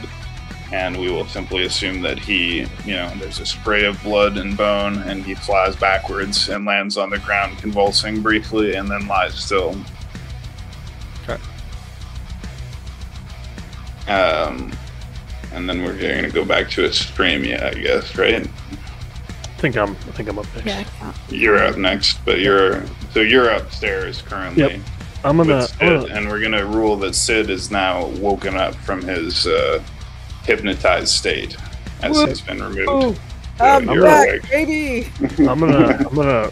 The first thing I'm gonna do is run outside with him, still carrying him, and then I'm gonna look to see if the sheriff had sent anybody to the address since I dropped it for him, like maybe a squad car or anything like that. You do not see anyone except for the driver of the limousine, who is still looking at you with sort of a patient, knowing gaze, and just keeping the car waiting. There's nobody else outside, just a parked truck and a parked motorcycle. Was that our limousine driver or was that Jessica's? That was Jessica's limousine driver. Okay. You guys came in a truck, I think, or I can't remember, Okay. on foot. Yeah, you came in Jessica's limousine. That's how you got here. Right. And it's still there. But the man's not making any move to stop you or interfere with you. He's just looking at you. Okay. Well, then I'm gonna set Sid back down on his feet, and I'm gonna look at him and say, "Run." And, He's regained his senses. So Sid will say that you can actually make an can I action say- now if you want. Can we presume that we see this is within the same time frame that we see Shad, and I say run with Shad or follow Shad or something? Well, yeah, as you are putting him on his feet, you see Shad come flying out of the door with a big, heavy leather book in his arms, running away as fast as he can. Yeah, I'll just say go with Shad. I will do that. All right, And so I'll you turn- attempt to run. I'll just turn back to go back inside to help the others after he goes. Okay. Yeah. I turn back and I say, "Thank you," and then I turn back and I start running. Okay, you start running after Shad. So I'm not going to make you take any rolls. We're going to just say you run after Shad and escape from the scenario. So right now, Kaylin and Sid and Shad are all outside of the church. However, Estremia and Newell are still in the basement. Now, as the woman disappears behind the curtain and, escapes through some back passageway, the shadow that is restraining your arm dissipates and disappears. Just kind of vanishes like smoke. Nice. Was that me No. or streaming? You're talking about my hand with the gun? You were the one being held by the smoke-like serpent. Yeah. That disappeared into smoke when the woman left, since she was the one doing it. So you are now free. Help me. Stramius. Yeah. Yeah. Yeah, I'm gonna Extremists. like. Is it Still my wrestling. turn or? It's a Stramius turn. Okay. I'm still wrestling. I gotta beat this match, so I just have to roll. Okay, so we were saying this guy had. What did I roll for him last? 3. You rolled. We got the same thing, so you had 4 that you were pulling from. Okay, 2 plus 2. Okay, so I have. And what's the difficulty? We'll say everything 7 and above is a success. So this guy got no successes. Let's go. So I beat you his got- ass. Oh, yeah, 4. bud. So you're fighting very intensely for a while, but then he begins to gas out and get tired, and his strength fades, and your adrenaline kicks in or whatever, and you execute like a throw, and you judo slam him on the ground, knocking the wind out of him, and freeing yourself from his grip. Oh. So I'm just gonna say that as you do that, the man who's still standing there with the black hair and the pointed ears, he extends his fingers, and like long black claws come out of all 10 of his fingers, and he just extends them about like 3 inches, and he's like looking at you but doesn't make any move to chase or attack you. I'm going to. I have a 5 in composure and my intimidation's 4, so I'm going to just stand there and stare him down, unfazed by his Okay. action. So you're gonna try and like intimidate him. Yeah. Okay. So roll intimidation plus whatever, or just roll intimidation. God, why'd they put the channel so far down here? The fuck? It is down Yeah. there, dude. It's down there. I'll Move move it up. We could, instead of being in the gaming channel, we could be in the World of Darkness channel, but we I know. never I didn't know remember. there was a challenge or a channel down there until like 5 seconds ago. Yeah, we Oh, never okay. remember. So 4. What's the difficulty? 7. Yeah. Okay. And he's just gonna roll a single willpower dice. Hell yeah, bro. So, Good and- luck. And 7. Yeah. So whatever. So okay. So he meets your gaze. Let's see what he rolls for his willpower. Whatever.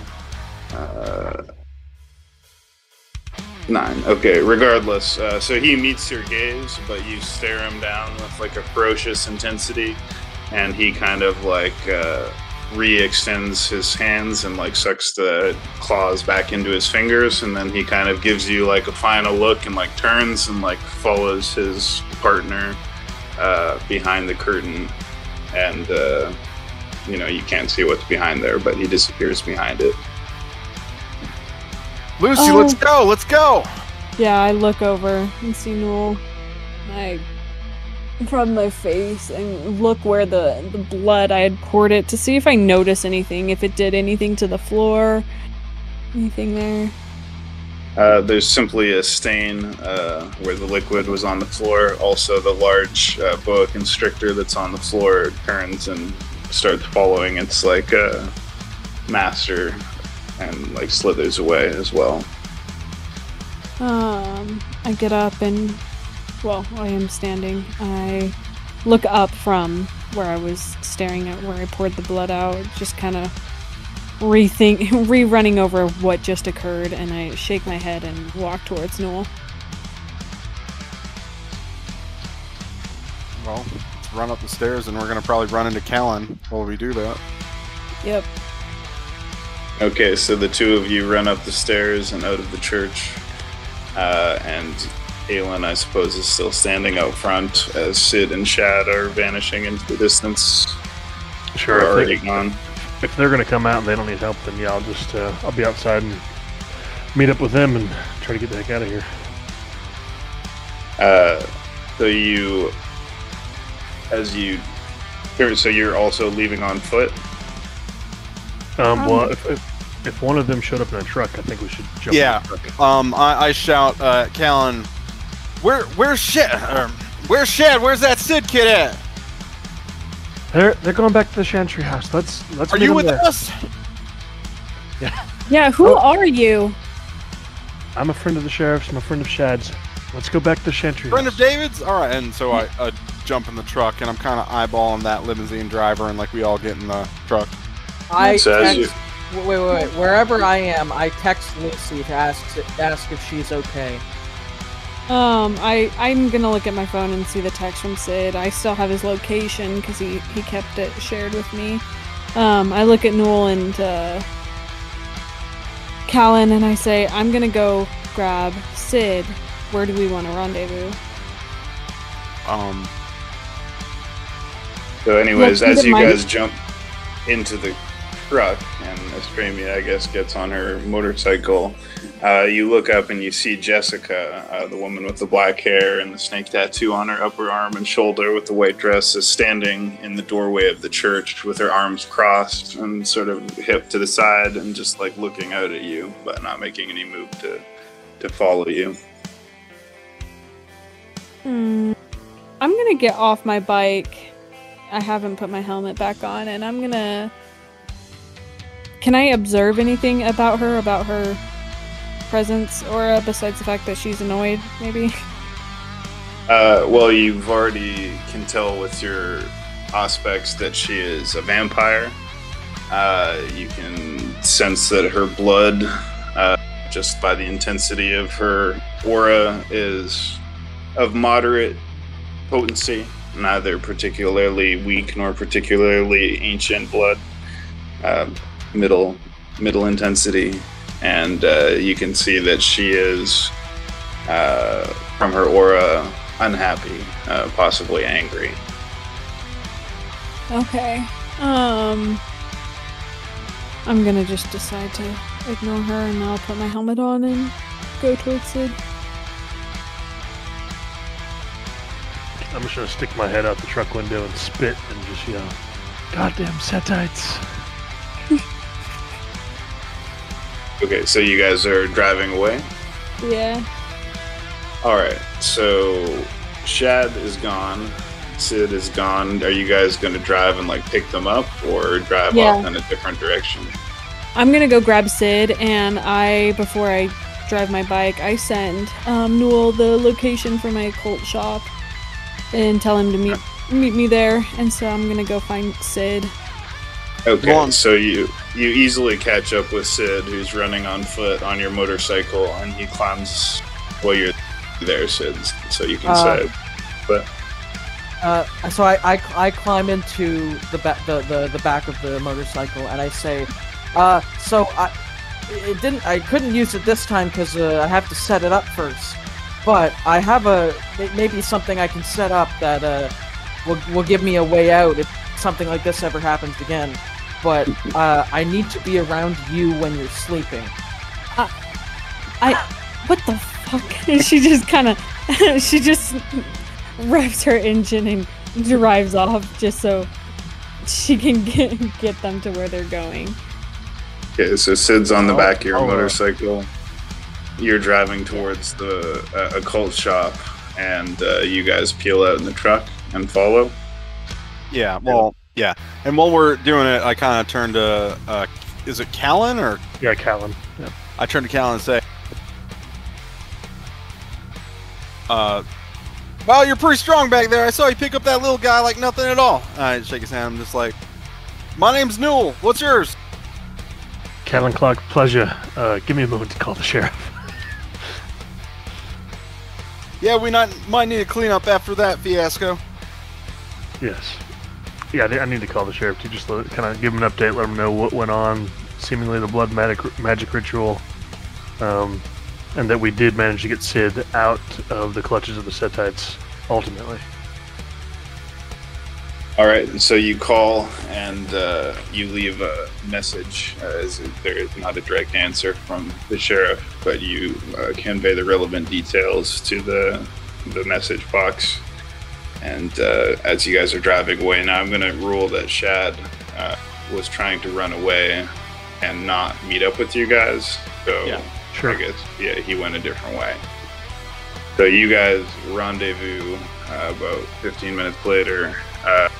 Estremia's occult shop on Corden Avenue, which is just across from the cafe, called the Landshark Cafe, where you guys met for salad and whatever last time. And regardless, as you pull up in your truck, you see you see Lucy Fairbrook parking her motorcycle in front of Metaphysical and Occult Shop, and Sid Rogers getting off the back and standing up. I take my helmet off and shake out my hair, and I kind of look at Sid. You're gonna have to rephrase whatever the fuck you just told me, because that was just weird, dude. Okay, and I say, okay, so this book that Elizabeth Fairbrook gave me, vaguely. Okay, Shogun, you can jump in here. How detailed is the book in terms of relevant information to my character and his knowledge of his own abilities? Like, is it like a book written from? Is it a book written from like an outsider perspective, like knowledge known about Changeling, or is it a book written by Changelings? You're not sure whether it is written by Changelings or not, but the information about it is accurate and fairly detailed about Changelings. It describes, a little bit about what they are, a little bit about the Seelie and the Unseelie court. It talks about pukas. There's little illustrations. You haven't specifically taken time to study the book yet, but from what you've seen so far, it contains quite a lot of information. So can we assume that I've read enough to know that, or to at least have a vague idea? Yes, that I can assume that you know all kinds of things from this book. Okay. Whatever you need to know, you can get out of this book. So what I say to Lucy is, I say, so some changelings, and I think I'm one of them, have the ability to enter people's dreams, and apparently, or at least this is sort of lore. It's said that it seems like they can only do this when they're near when they can see somebody, but that they can forge some sort of connection to that person that allows them to do it from anywhere. Therefore, if I get into another pickle and you're asleep somewhere safe, I can teleport through your dreams to wherever you are. And she's just nodding as she's listening to him, fishing her keys from her bag as she sees Newell's truck pull up, and she's unlocking the door to her shop. That sounds pretty interesting. Yeah, we'll definitely have to try that sometime. And her tone kind of seems maybe a little bit dismissive, not in a way that like she's trying to be rude or anything, but more so that like it just doesn't sound like anything that she's ever observed to be possible. And noticing this tone, and sort of picking up on the emotional quality, the sort of emotional context of it, I say, well, didn't you say you had weird dreams? Come on, you're a vampire and dream magic is too much for you? That's just a little silly, isn't it? She just kind of looks over at him, and when she looks at him, she remembers the rose quartz crystal that's in her pocket, and just him saying that, she kind of connects maybe some dots that might be occurring where it's like, well, this stone was not where I left it, and this kid's saying some things that, who knows, maybe he could be onto something. And I open my door to the shop and I look to see if Newell and Callan are joining. Yeah, I'm right behind you, and I say, after drinking his blood, I'd say he's got some sort of dream ability. Yeah, I saw. We'll have to talk about that. And she kind of ushers everybody inside the shop, kind of looking around to see if there's any bystanders that are observing them entering the shop. I'll just say to Sid, sorry about drinking your blood. I only did that to ensure that whatever they could do to you, I could do just as well. Are you the one who... Wait, I'm not saying this in character, I'm saying this... Are you the one who, like, like picked me up and carried me Yeah. out. Yeah. I say I think we're pretty even. Very Thank good. you. Oh. Also, I don't know. Do you have a statistic called like blood potency? No. Let me check. Let me double check. Well, you would. You wouldn't, but I'm wondering, do Oh, the okay. vampires have blood potency as a statistic? I think it's only based on your generation, isn't it? Yeah. Okay. Yeah, Um, I have 4. Mine's 5. So For blood potency, Yeah. this generation Okay, isn't. well. Yeah. I'm going to say that as an effect of drinking the changeling mixed with kindred blood, you can temporarily increase your blood potency by 1 Kaelin on your chart there if you want. It's an effect of consuming the elixir. Okay, so you guys arrive at Lucy Fairbrook's occult shop, and I'm assuming you guys go in together. If she is like motioning that it's okay for me to come in, I would go in. Yeah, everybody, I lead them inside, and there is a table that normally I have somebody in the shop rent the table to do divination and tarot cards and scrying, but since the shop is closed at this time of night because it's usually for humans to come visit and ogle at, I motion them to take a seat at this table just so we can debrief what happened. And I sit down and look at the others. I sit down. I'll just ask if this is this your domain? Yes. Ah, lovely. Thank you for Yeah. inviting me in. Mm-hmm. No. Vampire needs permission to go in. What's No. that, Lucy? I What? don't know if you need to Down. in this game or not. Actually, I was just. All right, I'm It's one of the asleep. traditions of the masquerade that you have to Yeah. respect domain and hospitality. Yeah.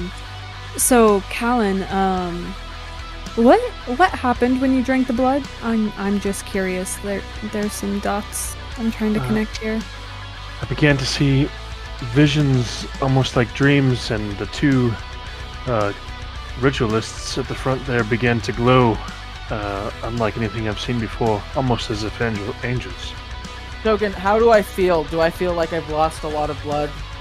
No, you didn't lose a large amount of blood. I say, well, do you want to try it? Do you No, have a knife or anything? no. And she like raises her hand, shaking her head because I'll also say, like, there was a bit of a euphoric sensation, and I felt somewhat enamored with the 2 at the front. yeah, whatever they did, it wasn't good. She kind of looks at the 3 at the table. She hasn't really discussed it in the past. Her abilities and just the fact that she has such a high potency for Auspex, but she continues anyways. And when I saw you drink out of that chalice, Callan, something happened to how I she just kind of like puts her hand on her face. I'm gonna sound crazy, but just hear me out. It was as if Sid's aura, his is very unique. It was mixed with yours temporarily, but the 2, and their names, I know them well. Callian and Ashara. Yeah, I wrote it down. I know them, but only because I was able to conjure their names in my head, and I'm not sure if they're names that are familiar or useful for anybody here, but it's Lucian and Ashara. And something is off about them, and I hope there's no lingering effects of their blood in your system, so keep us updated if anything else happens. It's an interesting ability you've got there. I've met very few with your ability in the past. I'll take that under consideration, but at the moment I feel fine. Okay, good. Does anybody know what they were doing? I mean, As far as them being up to no good, I think you nailed that on the head. I was doing all I could to buy time until Shad got there, so that they wouldn't harm the boy. Maybe they were doing wizard magic. I say with like a sort of blank expression on my face because I was unconscious from like the entire thing. I again place my hand on my face and just rub my brow. Certainly some sort of occult ritual. Yeah. It seems that you're a hot commodity, Sid. Whose idea was it to... What? Okay, we gotta rewind. What was the plan? How did you end up with them, Sid? I think there was someone named Jessica, and she grabbed my arm, and then she looked at me with her weird snake eyes, and I don't know, I was like I was hypnotized. Whoa. How did you meet Jessica? Well, we went to some sort of party. Dad was there. Okay. I was gonna say who's we. So, Chad and who else? What's Newell Boone? Is Newell Boone your character's name? I'm Callan. Oh no, but who was? Oh, was it? Yeah, I was. Okay. Yeah. Okay. So, you see, Shad and Callan, or rather Shad, seem to have made some sort of deal to trade me for, I don't know, influence or some sort of tit for tat kind of thing. I'm gonna say, whoa. Shad may have made some deal, but I was there at the request of the sheriff. 1, to see that you were not harmed, and 2, I specialize as an investigator, so I was trying to uncover whatever details I might about the happenings on the north side of town. And I say, well, I believe you. So, my objective was primarily to make sure that you were protected, which I think we can say that for the most part you're fine. Yeah, I laugh and I sort of say, yeah, I guess we can say that. But as far as Shad's dealings, though, I'm not sure what the extent was, but I do think that he was. I think he had some of his own self-interest in mind and didn't necessarily have a plan for you one way or the other. Right. All I know is that he made some sort of deal, and I was the thing being traded. She's just sitting there, kind of shaking her head. He did speak with King Rat. I think that had something to do with it. Her head kind of cocks, looking over at Callan. Is this where he decided to shift plans? Because that word is already out. I don't know how genuine that is as far as truth, but I do believe there was a declaration. Is that why he was acting so weird tonight? And she kind of just like replays the events where he didn't engage at all, or if any whatsoever.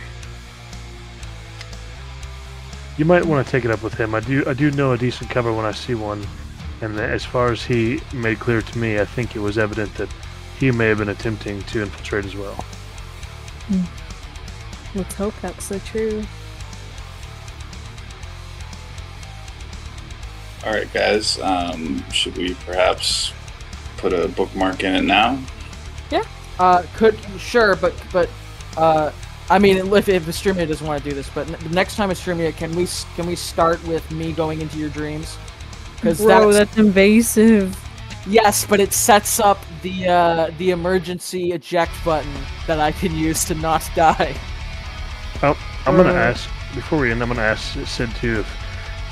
Sid, do you feel safe staying here if I were to depart? Well, I wouldn't want to impose. His eyes. To be fair, those Setites seem to have a finger in every pie. They probably know exactly where we're at right now. They can't get in here. And she just kind of smiles. I'm I'm gonna bid farewell for now. Here's my number. I'll put it on the table with my card. I put it into my phone. And I'll depart back for my domain. All right. So Kalen departs for his domain. Dude missile crashes on the coach, I guess, again. Is that what's going on? Yep.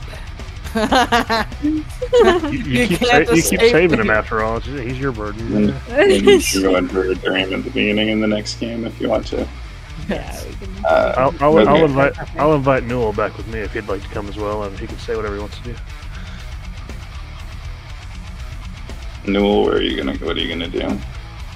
I don't know. I'd probably just go home for now. You mean the hotel? Yeah. Or are you going I'm back gonna, to Utah? I'm gonna get a different hotel. You're gonna go to a different hotel? Oh yeah. My residence is pretty secure. If you don't want to slum it, your call. Nah, I'm good. I'm gonna get a penthouse someplace nice. Very well. Okay, so Kalen, or Callan and Newell depart. Estremia and Bid make themselves comfortable for the evening, and we will wrap up the session now. Thank you guys for playing. You can each give yourself 6 experience points for every session that you played, including this one. And anyone listening, you can find all these episodes on our YouTube and BitChute channel and the Temple Mount podcast, Temple Mount Discord server. Thanks, guys.